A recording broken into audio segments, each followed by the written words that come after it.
Before we lift our hearts in prayer, let us pause and quiet our minds to receive God's truth. His word is our foundation, steady, unchanging, and full of life.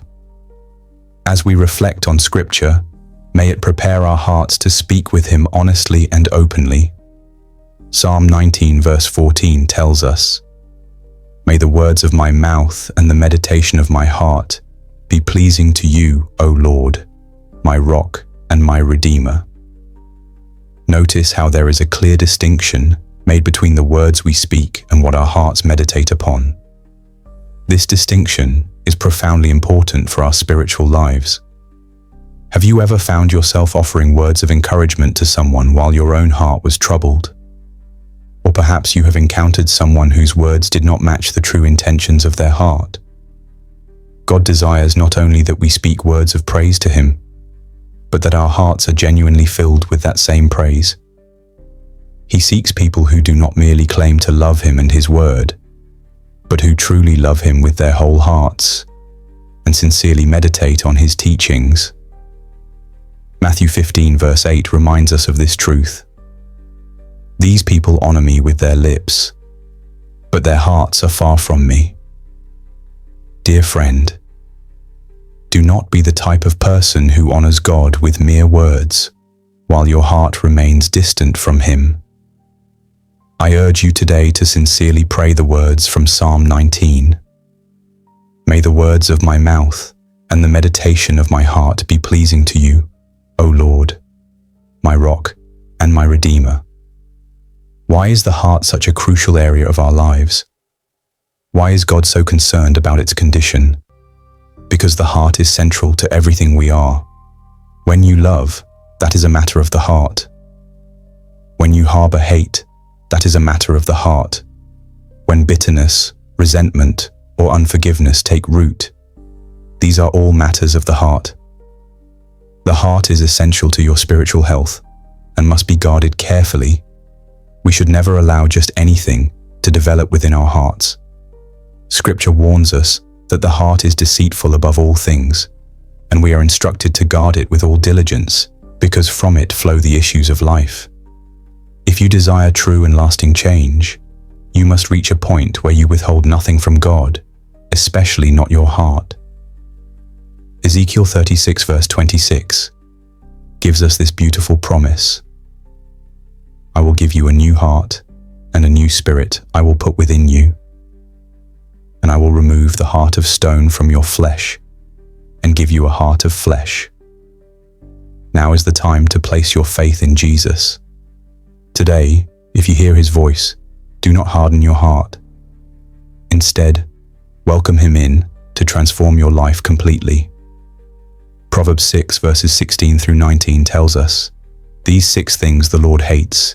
Indeed, 7 are repulsive to Him: a proud look, the attitude that makes one overestimate oneself and discount others; a lying tongue and hands that shed innocent blood; a heart that creates wicked plans; feet that run swiftly to evil; a false witness who breathes out lies, even half-truths; and one who spreads discord among brothers."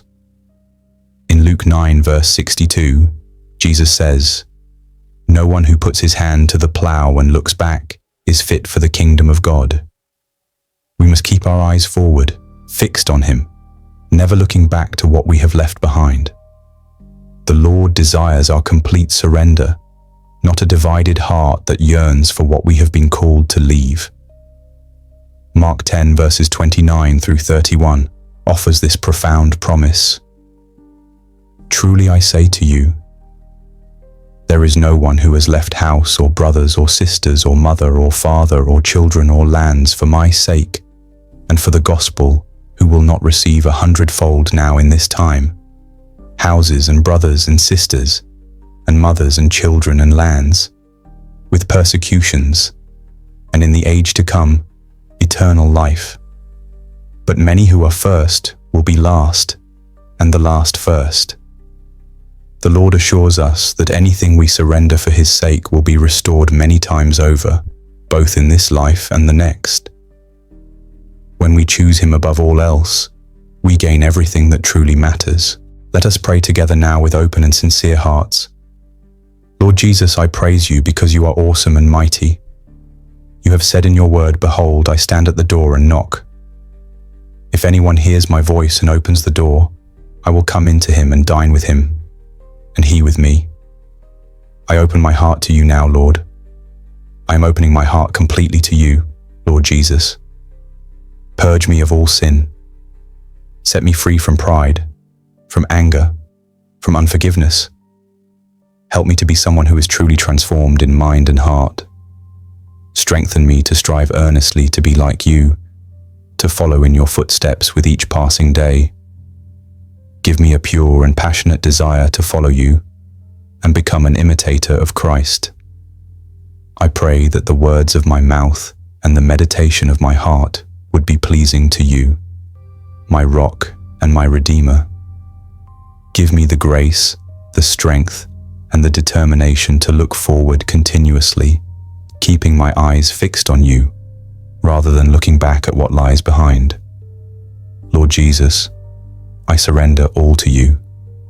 You can have my life completely. You can have my hands, my mind, my entire being. All belongs to you alone. I ask that you would sever the ties between me and this world. Break any connections between me and anything in my past that might be holding me back from full devotion to you. Holy Spirit, help me reach the point where I surrender everything to Jesus Christ and withhold nothing. If I am tested, Lord, may you find me loyal to you and not merely to your blessings. Find me devoted to the healer rather than just the healing. I choose to value the miracle giver far above any miracles. Help me understand that you are infinitely more important and valuable than any blessing, gift, or breakthrough. Receiving you, Lord Jesus, is more significant than anything else this world can offer. I declare that I am willing to give up everything else if it means I will have you, King Jesus. Give me a content heart. Lord, give me a heart that would rather possess few things on earth while storing up true treasures in heaven. Thank you, Lord, because you never leave us empty-handed. If you ask us to put something down, it is because you want us to pick up something better. I believe, Lord Jesus, that when you close one door, it is because you have another door that offers greater opportunities. If you call us to walk away from something, it is because you are leading us towards something far better. Help me to have faith that takes action, faith that produces results. I am willing to give up everything for the sake of the gospel. I surrender all to you, because I know that in doing so, I will inherit eternal life. This makes all sacrifice worthwhile, knowing I can spend eternity with you. I pray for the Holy Spirit's help. Do not let me love the miracle more than the miracle giver. Do not allow me to turn my blessings into idols. Instead, keep my focus forever fixed on Jesus Christ. I bless your holy name. Thank you for hearing my prayer. In Jesus' name, amen. May every word of this prayer become a living blessing over your life, in Jesus' mighty name. If you are carrying a specific need today, we would count it a privilege to stand with you in prayer. Share your request so we can lift you up together. May the unshakable peace and overflowing grace of Christ surround you today and always.